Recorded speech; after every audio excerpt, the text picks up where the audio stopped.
Gising! Gising! Pilipinas!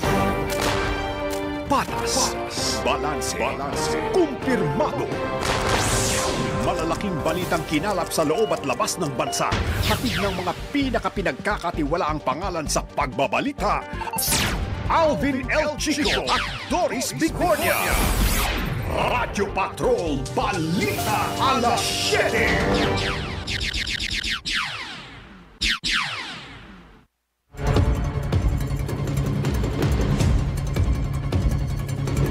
Bagyong Ramil gumikilos na palabas ng Philippine Area of Responsibility pero signal number 1 nakataas pa rin sa 5 lugar. 7 na paulat na namatay sa pananalasa ng Bagyong Ramil. Roa City sa Capiz isinailalim na rin sa state of calamity. Pagsusot ng face mask sa Quezon Province iniutos para maiwasan ang pagkalat ng malatrangkasong sakit. Bisikal na klase sa Lucena City sinuspindi hanggang Miyerkules. 21 kontraktor natuklasang nagbigay ng donasyon sa mga kandidato noong midterm elections. Pagbuo ng Independent Commission, kinikwestiyon ni Vice President Sara Duterte kakulangan ng otoridad ng komisyon, sinita rin ng ilang mambabatas. Dagdag bawas sa presyo ng produktong petrolyo, namumurong ipatupad bukas.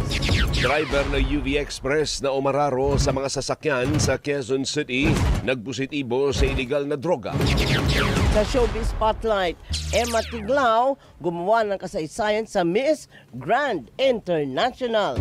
Yan ang ulo ng mga nagbabagang balita ngayong Lunes, October 20, 2025.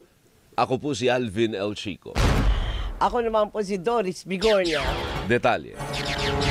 Lagay muna ng panahon, patuloy na kumikilos ang Bagyong Ramil, palabas ng Philippine Area of Responsibility, ulitong namataan sa layong 350 kilometers sa kanluran ng Sinai de Ilocos Sur. Taglay ang lakas ng hangin, umaabot ng 65 km per ora at pagbugsong 80 km per ora.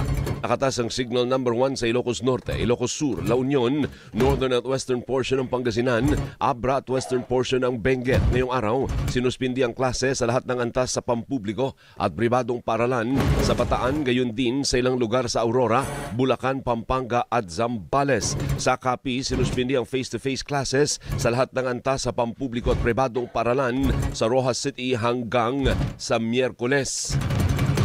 Patay ang 5 miyembro ng pamilya matapos mabagsakan ng malaking puno ang kanilang kubo sa kasagsagan ng pananalasa ng Bagyong Ramil sa Pitogo, Quezon Province. Nadaganan ng malaking puno at halos hindi na makilala ang mga biktima, kabilang ang isang mag-asawa at 2 batang edad 11 at 2 taong gulang. Sinasabing plano pa ng mag-asawang ipagdiwa ang karawan ng kanilang panganay na anak sa October 30. Natuklasang dati nang sinusunog ang malaking puno para mamatay at hindi na bumagsak sa bahay. Hindi parang naputol, parang nabulok na lang yung ng pagkakasunog nila doon.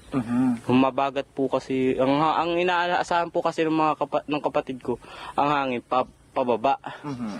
Ay kaya po nung humabagat, yun, bumagsak po sa kanila. Sa na lang po kami magkikita-kita uli sa sementeryo para magbatian. Ano pa ba paghahanda, pagkagayan 5 na wala sa iyong pamilya.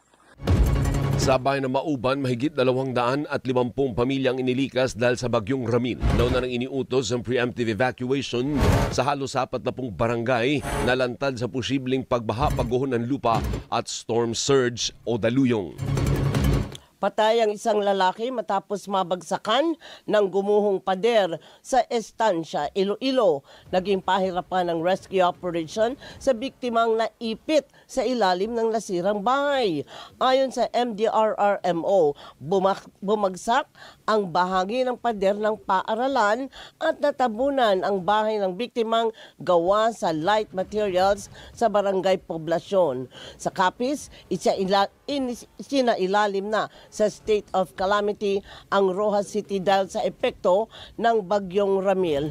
Lubog pa rin sa baha ang ilang barangay habang may mga kalsadang hindi pa madaanan ng maliliit na sasakyan. Sinabi ni Rojas City Mayor Ronnie Dadivas na na isa ang napaulat na namatay matapos makuryente nang magpumilit na tumawid sa baha. Mahigit 1,000 pamilya o mahigit 4,000 individual ang apektado ng pagbaha. Isa lang ang casualty natin dahil yun nga, itong namatay ay pilit na mag-cross sa isang may kuryente na tubig. So hindi po niya kinaya, so siya po ay nalunod. Isa lang casualty, wala naman missing dahil nakinig naman yung iba sa panawagan natin na mag-evacuate. Sa Samar, tulong-tulong ang mga residente sa paglagay ng lubid para may makapitan ang mga inilikas sa barangay Birawan sa bayan ng Daram. Sa Calbayog City, umapaw ang ilog sa nakaapekto sa 40 bahay sa barangay Hakopon. Rumagasa rin ang baha sa barangay Kaglanipaw habang umabot ng hanggang dibdib ang baha sa ilang silid-aralan ng Bugtong Elementary School. Sa Eastern Samar, natuklap ang yero ng gym dahil sa malakas na hangin dulot ng bagyo. 8 minuto makalipas sa 7 ng umaga, patuloy ang search and retrieval operation sa mag-asawang nawawala dahil sa pagguho ng malaking parte ng Bukidnon, Davao City Road sa Bukidnon. Sabado, sinasabing gumuho ang lupa kaya nag-collapse ang kalsada habang may dumaraang tricycle kung saan nakasakay ang mag-asawa. Pansamantalang isinara ang Bukidnon, Davao City Road para sa lahat ng mga sasakyan habang iimbestigahan ang nasirang bahagi ng kalsada. Dahil dito, pinayuhan ang mga motoristang dumaan sa alternatibong ruta para hindi mantala ang biyahe. Nangyari ang pagguho ng kalsada matapos ang magnitude 5.5 na lindol sa Surigao del Sur noong Sabado. Nagbebenta sila ng vegetables doon sa market namin. So, pauwi na sila sa kanilang bahay. Naganap yung pag-collapse ng highway natin. So, possibly nasama po sila kasi yung trike nila nakita namin. Meron pong ground shaking dito sa Bukidnon, siguro mga intensity 2 or 3. After that, na gumuho yung part ng highway talaga po sa overview. Si Quezon Bukidnon MDRRMO Officer Aris Errol Cabante. Hinikayat ni Pangulong Marcos ang publiko na magplano at maging handa sakaling manalasa ang anumang kalamidad. Kasunod dito ng sunod-sunod na malalakas na lindol sa iba't ibang lugar na nagdulot ng malawakang pinsala. Ayon kay Pangulong Marcos, kasama sa Pacific Ring of Fire ang Pilipinas, kaya madalas ang mga kalamidad tulad ng lindol at pagputok ng bulkan. Dahil dito, pinayuhan ang bawat pamilya na magplano sakaling tumama ang kalamidad, kabilang na ang pupuntahang evacuation center. Inirekomenda rin ang paghahanda ng go bag na naglalaman ng mga dokumento, pagkain, first aid at hygiene kit. Ginit din ng Pangulo na dapat umiwas sa anumang uri ng maling impormasyon o fake news tuwing panahon ng kalamidad. Dahil ang Pilipinas ay nasa Pacific Ring of Fire na tinatawag. Kung kaya't very prone tayo sa mga ganitong sakuna at kalamidad. Lindol man o pagsasabog ng bulkan, kailangan natin lalo pang paigtingin ang ating disaster preparedness and response. Tiniyak naman ni Pangulong Marcos na patuloy ang paghahanda ng bawat ahensya ng pamahalaan sa mga kalamidad na posibleng tumama sa bansa. Alas 7:11, iniutos ng lokal na pamahalaan ang pagsusuot ng face mask sa Quezon Province. Layon itong maiwasan ang pagkalat ng influenza-like illnesses o malatarangkasong sakit, gayon din ng severe respiratory infection. Sinabi ni Quezon Governor Helen Tan na obligado ang mga residenteng magsuot ng face mask sa indoor setting o outdoor area na hindi napapanatili ang social distancing para maiwasan ang hawahan ng sakit. Inatasan din ang mga residenteng nakararamdam ng lagnat at pananakit na lalamunan na mag-isolate. Pero optional ang pagsasailalim sa testing. Sa Lucena City, sinuspindi ang pisikal na klase sa lahat ng antas simula ngayong araw hanggang Miyerkules para maiwasan ang pagkalat ng sakit. Because of the increasing cases of influenza-like illness and severe respiratory infections, pinapaalala namin sa mga kalalawigan namin. So mandatory basically, they have to wear it. Very clear naman in indoor and outdoor kung saan yung proper spacing hindi nila ma-observe.